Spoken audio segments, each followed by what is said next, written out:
జరిగినటువంటి సంఘటన ఈ 2 సంవత్సరాల కాలంలో పవన్ కళ్యాణ్ గారు పిఠాపురం నియోజకవర్గంలో ప్రజల ఆశీర్వచనంతో 70,000 మెజార్టీతో నెగ్గిన పవన్ కళ్యాణ్ గారిని ఈ నియోజకవర్గంలో అత్యంత అభిమానిస్తూ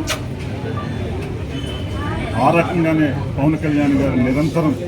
ఈ పిఠాపురం నియోజకవర్గం కోసం ప్రత్యేకమైన శ్రద్ధ పెట్టి ఒక పడ ఆఫీసును పెట్టి సామాన్య ప్రజానీకానికి అందరికీ కూడా ఎవరు అర్జీ పెట్టుకున్న సమస్యను వెంటనే క్లియర్ చేసే విధంగా ముందుకెళ్తున్నటువంటి పవన్ కళ్యాణ్ గారి యొక్క పాలన ఈ పిఠాపురం నియోజకవర్గంలో నాకు 27 సంవత్సరాలుగా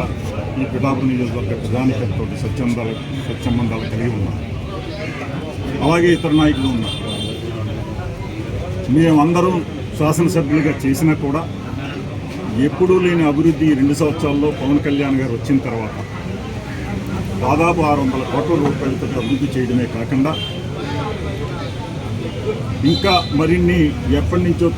తీర ప్రాంతం అంతా కూడా ఎప్పుడు తుఫాను వచ్చినా కూడా మునిగిపోయే పరిస్థితిని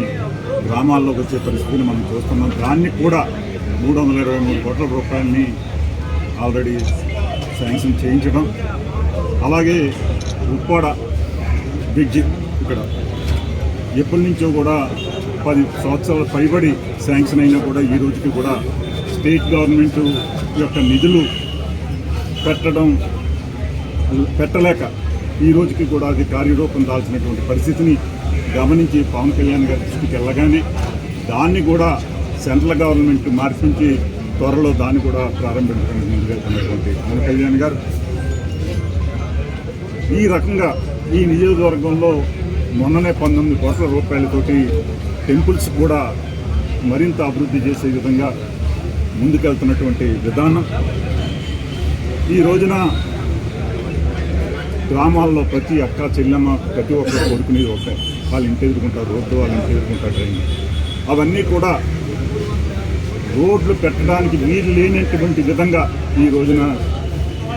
ఆయన పెట్టినటువంటి విధానం నిజంగా